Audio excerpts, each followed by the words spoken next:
Roughly 6 cents of each dollar that companies take in represent after-tax profits.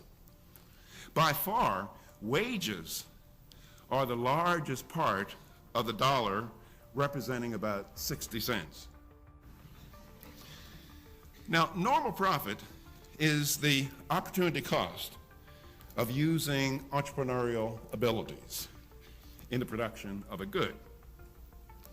In other words, opportunity cost is what the entrepreneur could have earned in his next best alternative activity, say another business venture. Now, just as wages, rent, and interest must be paid in order to employ the services of labor, land, and capital, normal profits must be paid in order to employ entrepreneurial services.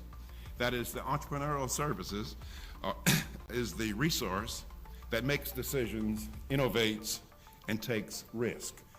This person, this resource must be paid in order to get it to produce goods. Now, whether an entrepreneur makes profit depends essentially on two things. The first is whether he's producing a good that consumers value and are willing to pay for. The second is whether he's using the scarce resources of society in the most efficient manner in order to produce the good. Let's look at just one tiny example of the role that profits play in providing the incentives to produce what the consumer wants. Remember 1985, when Coca-Cola introduced the new Coke. Pepsi-Cola president Roger Enrico called it the Edsel of the 80s. Now, who made Coca-Cola went back to the old Coke? Now, who made them bring back the old Coke? Was it Congress, the courts, or the president, or some government officials that were acting in the interests of soda-drinking Americans? No way. It was the specter of negative profits, namely losses, that convinced Coca-Cola to bring back the old Coke. Thus, one role of profits is to discover what consumers want. And the other role of profits is that if producers make mistakes, give them incentives to correct them. Profits also force producers to employ resources wisely. If producers waste inputs, their production costs will be higher.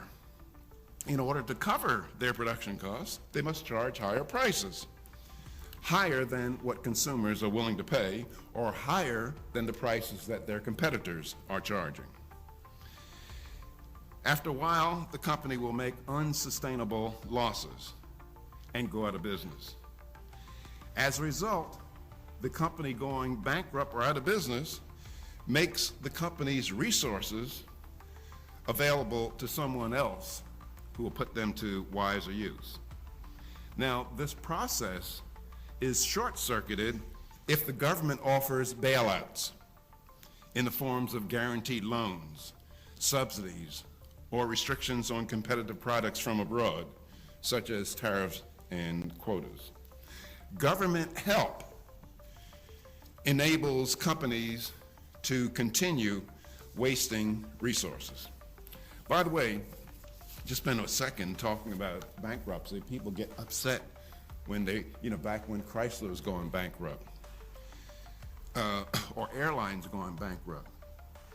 Now, what does bankruptcy mean?